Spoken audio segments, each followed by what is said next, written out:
Hi guys, Gina here. I'm going to run you through a layout I made a couple of months ago. It was created on June the 12th of 2013 and today is November the 17th of 2013. So it's been a little while since I created this layout, but I wanted to go ahead and get it up on my channel and on my blog. So as you can see here, I'm using some plain craft cardstock. That's Stampin' Up! Cardstock. It's crumb cake. And I'm going to use some of these Artist's Loft acrylic paints in crimson, ultramarine blue, and titanium white, and I'm going to do that to put a border around that craft cardstock. I'm going to use the paints here and then just draw a frame around the cardstock here. I'm not trying to be perfect. I don't want it to look like it's perfect. I want it to have that homemade sort of, it was done by hand kind of look to it. So no, I didn't draw any lines or anything like that. I just wanted to put a frame around the layout. And the reason I'm using red, white, and blue, I'm not doing a July 4th layout or anything like that. My nieces came down for one day over the summer. No. Actually, Kelly sent me these photos. Kelly is their mom. She sent me these photos, and they're both wearing Philadelphia Phillies t-shirts and jerseys.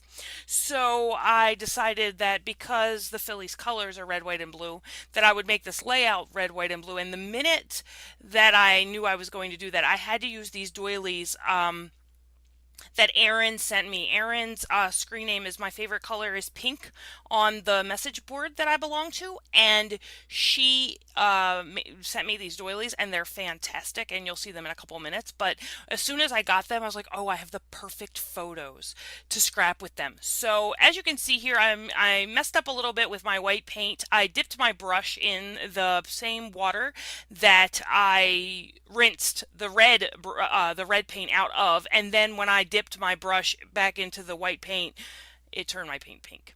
So the Phillies are red, white, and blue, not pink. And then look, I got red there, so I'm going to clean up that little bit of a mess that I made up there in the corner.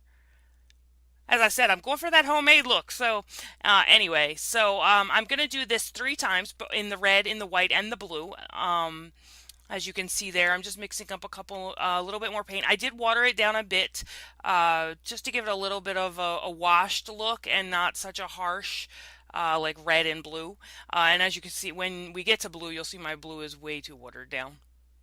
But again, just going along, filling this all in. The white was not showing up as well as I would have liked on top of that craft cardstock, so I'm going to just go over it a couple of times just to make sure that it's not showing up as gray.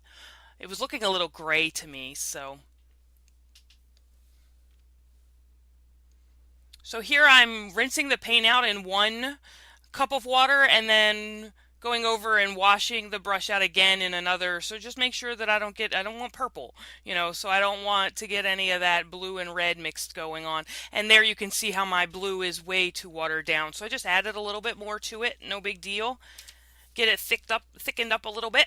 And then we're going to add this final frame around the outside. And then what you'll see me do is I'm going to add more water to this paint to make it very liquidy. And then I'm going to use it to splatter across the page from the upper left-hand corner to the lower right-hand corner, which is typically how we splatter because that's kind of how we read. So that's the way the eye normally flows. So that's a good way to splatter on your page. I mean, you splatter wherever you want. I mean, you guys know me. I work in medical research, I don't do design for a living. So you guys do whatever you want. You know, whatever looks good to you. That's what I would say to do on your scrapbook pages. Just do whatever looks good to you. So here I am adding that water, like I said, going to really water this paint down just to add some splatters on the page in the 3 different colors. And again, from the upper left to the lower right, and mostly that's because my photo is going to intersect in the middle there. So when you do want to bring focus to your photos, or you don't. I mean, like I said, there's no hard, fast rules about scrapbooking that I know of. You can do whatever you want. But for me, because I do want to draw interest to my photo, having the paint go down from the left from the left to the right with the photo in the middle sort of leads your eye to the photo, which is where I want it to go. So that's good. And then we're going to get rid of all of this paint because you know if I leave it on my desk, it will end up on my layout. Like I will knock those things over. I'm like a magnet to mess. That's gonna be my new nickname. I'm a magnet for mess. My husband already calls me Destructo, so you know. So now we have to wait for this paint to dry, which is the worst thing ever. Oh, this I am gonna do this first. Sorry. So I'm gonna use this stencil. This is just a stencil I got like at Joann's or Michael's or somewhere like that. It is a plaid. Plaid made it. I'm gonna hold it down with a little bit of this washi tape from Smash. The washi tape from Smash doesn't hold very well, so I like to use it as like a masking sort of thing or to hold things down that I don't want my paper underneath to rip. And what I'm looking at here is I have many different textures of texture paste. I have coarse and and a see-through one and things like that. And I'm actually going to pick, this is golden light modeling paste that I'm going to use here. Molding paste, I'm sorry. Molding paste. And what I'm going to do is use a palette knife and I'm going to spread it across this stencil like this to make the title of my layout, which is Go Team. And this gives, I'll show you a couple of close-ups of this once I'm finished it. It does harden, and it lifts up a little bit, like because it's modeling paste. It's not like a paint or a mist that sort of has no texture and just sort of seeps into the cardstock. This actually sits above the cardstock. It gives it a little bit of texture. So I'm going to show you a couple of close-ups, but I think it's a really cool technique. Here you go. You can kind of see it's not adding a lot of bulk to your layouts, but it does create a little bit of dimension, which I thought was great. Now I'm going to go through my 3 folders of scrap paper. I'm going to pull out some blues, some reds, and some whites. And someone asked me recently where I got those right there are just hanging file folders that I got at Joann's. I have 12 by 12 file folders that I have as well, and those I got at Big Lots a million years ago, and I haven't been able to find a supplier for 12 by 12. Not the hanging file folders, but the regular file folders. So if you guys know of anywhere where you can pick those up, let me know because one of the ladies that watch my videos is really looking for those. So but the hanging ones I got at Michael's or Joann's. They were probably 40% off when I bought them. They fit in my recollection storage cubes or whatever you call those. So I just picked out a bunch of different options and now I'm just measuring to see how big my layers need to be. And then you're going to see me sit here and fuss a little bit. This first piece of paper that I'm using, that is a cream and blue star. And that paper is from Jelly Bean Soup. It is called, what is it called? I may not know because it was a scrap, but I'm going to look for you. I think it's called Watermelon Gazpacho Sprig of Mint is what I think that is called, because I'm obviously using the B side of that paper. It's this cream and blue star. And there's the picture of my 2 little darling nieces. And because I've already misted this layout and I already have like this kind of wonky frame going around the outside, I'm not really being particular about making sure that my cuts are straight or anything like that. So I'm just using my scissors here. I mean, why pull out the paper trimmer when everything else is already wonky? So I pulled out, I can tell you that blue paper that I used to mat the photos from Teresa Collins. It's from Everyday Moments, and it has bees on the other side of it, so the name of the paper is Flying Bees. I'm definitely a B-side scrapper, so a lot of times you'll see that I use the B size of paper. That red paper right there is from Basic Gray from the Oxford collection. It's called Ivy League. And that damask paper, that blue and cream damask paper, I don't know who made that. That's just a scrap. And then I think if I were to guess, I would say that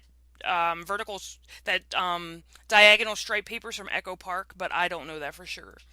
If I had to guess, that's who I would say that it's probably from About a Boy, maybe something like that. I don't know.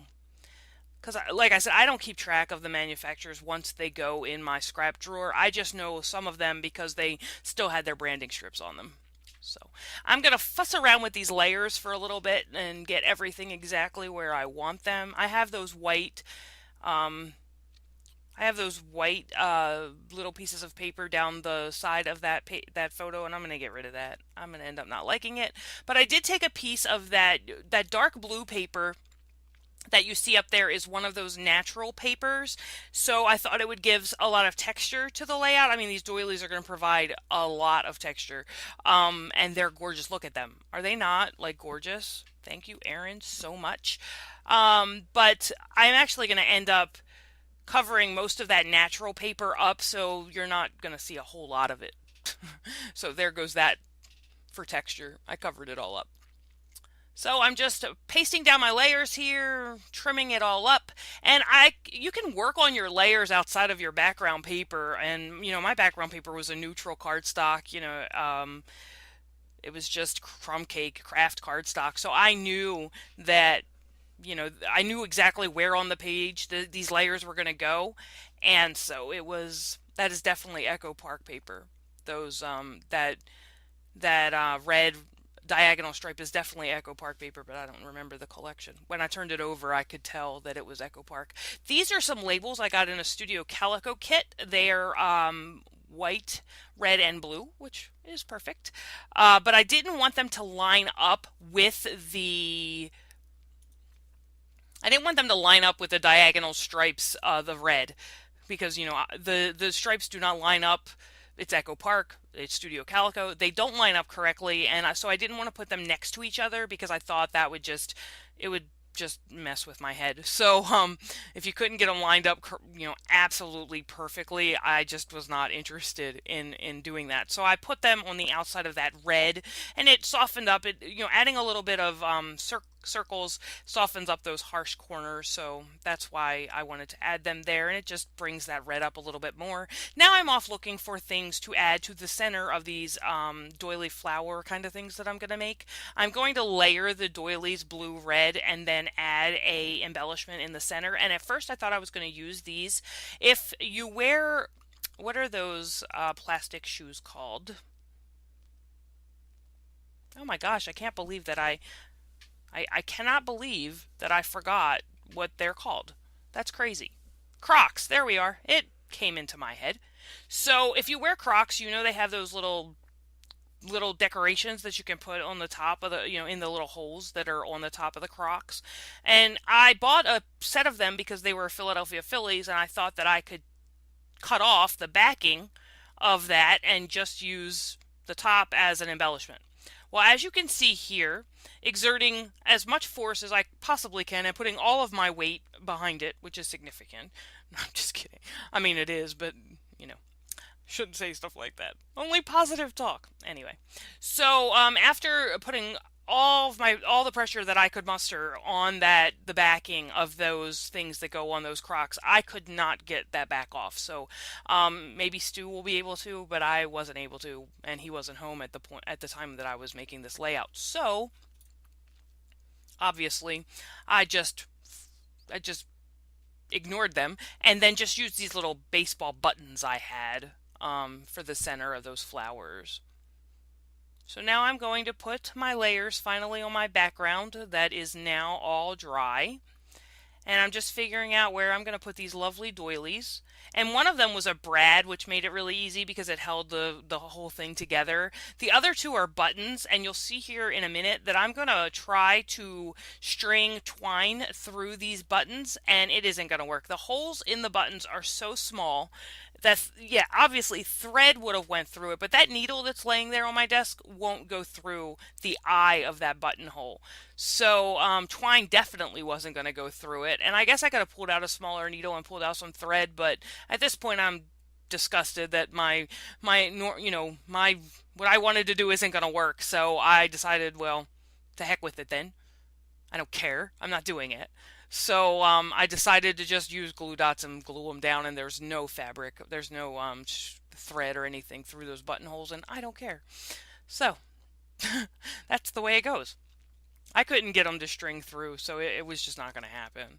And I didn't feel like going and pulling out the thread and all that, so at this point I'm like, okay, we won't have thread through the buttons. We will just put these gorgeous crocheted things down.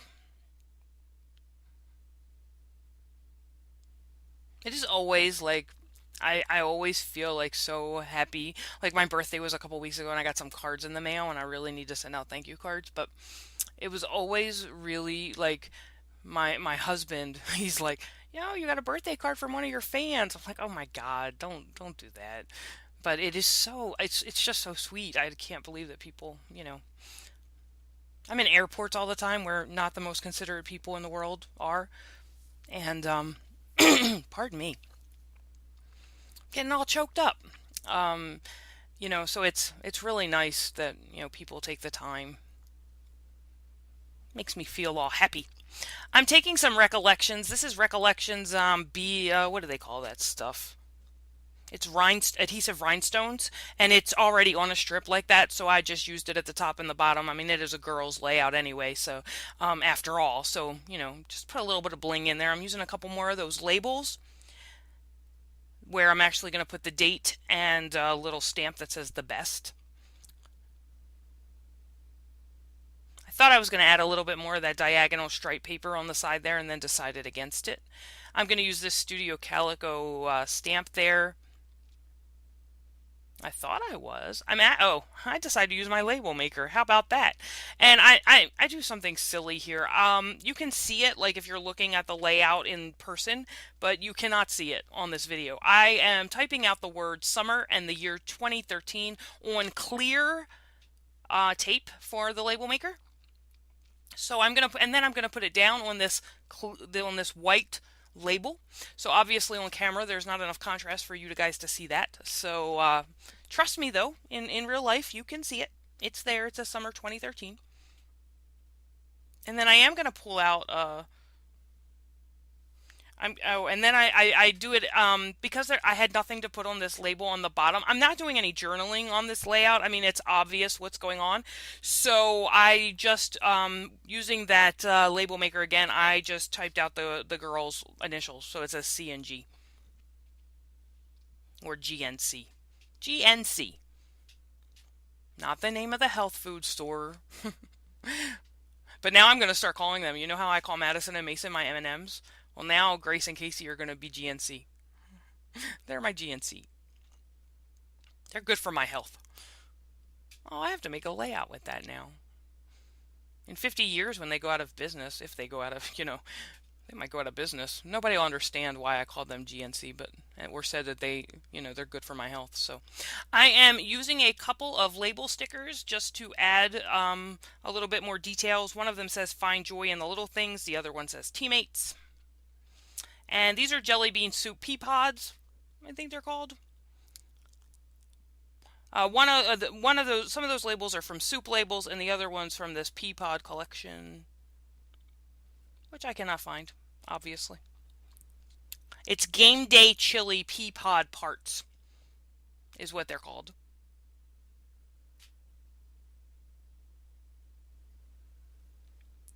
And then I'm just going to use a little bit of this star border, and I'm going to add that to the top and the bottom. It just felt like it needed something else. I mean, it was perfectly fine the way it was, but I just felt like it needed something else. Typically, here's something dumb that I did. I wanted to use gelatos on the beginning of this layout, and because I'd never used them before, and so I used them just to stamp these stars. And I don't know if I'm sure that's not the way you're supposed to use gelatos. There is a tutorial that I just found, and I'm going to play with some gelatos. But anyway, here is the final look at the layout, and then I'm going to show you the companion layout. So stay tuned for that.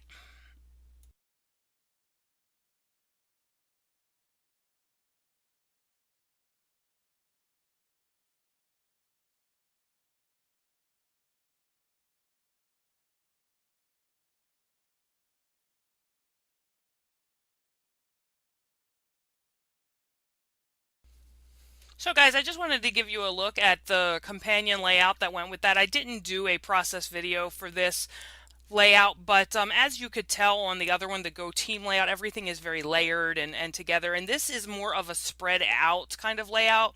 I had two pictures that were different orientations. Grace is horizontal and Casey is vertical, so I needed to figure out a way to balance that all out on one layout. I used a background paper from DCWV, I believe, and actually I could tell you. Let me find that.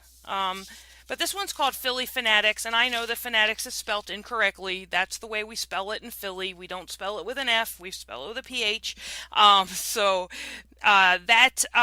baseballs in the background, I think it's from TPC Studios, called Baseball. Anyway, so I just wanted to give you a look at the companion layout. I didn't do like I said, I didn't do a process video, but I did have to use some cardstock down below Grace's picture to balance out the vertical Casey picture, and then I just used some letter stickers to spell out Philly Fanatics. I did do a little bit of journaling, and only to say that their mom and dad is a good influence because the girls love sports from the very beginning. And I used a couple of wood chips from Freckled Fawn. I think they are. Yeah, Freckled Fawn wood chip stars and such. I used some enamel dots. I used a stamp set for a baseball and some clear tickets on the top and the bottom there. So I hope you are having a good day. I will see you next time. Take care. Bye.